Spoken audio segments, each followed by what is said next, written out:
महाभारत में एक घटना हुई थी, द्रौपदी का चीरहरण।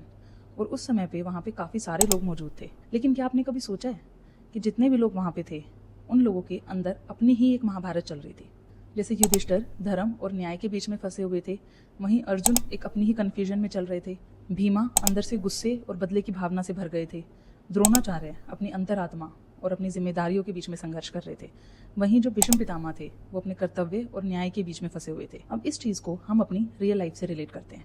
हमारी लाइफ में सिचुएशंस काफ़ी बार एक जैसी होती हैं, लेकिन जो पर्सन वो सिचुएशन को देख रहा होता है या फेस कर रहा होता है, वो अलग तरीके से उसको लेता है, अलग तरीके से रिएक्ट करता है। कोई एक सिचुएशन को चुपचाप सह लेता है, कोई गुस्से में आ जाता है, कोई हर एक बात को दिल से लगा लेता है, तो कोई इंसान सालों तक उस बात के जख्म से उभर नहीं पाता है।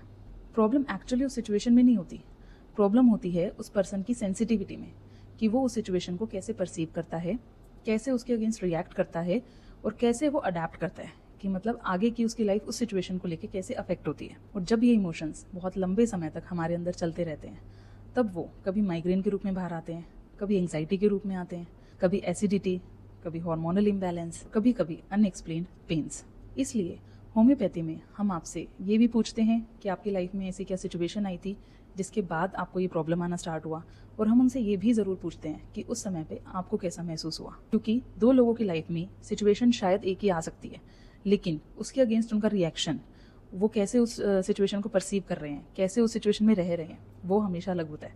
उसी को हम इंडिविजुअलाइजेशन बोलते हैं, और वही हम होम्योपैथी में ढूंढते हैं, वही हमें हमारी राइट रेमेडी तक लेके जाता है। तो महाभारत हमें ये सिखाती है कि जो युद्ध है वो हमारे बाहर नहीं चलता, वो हमारे अंदर ही चलता है।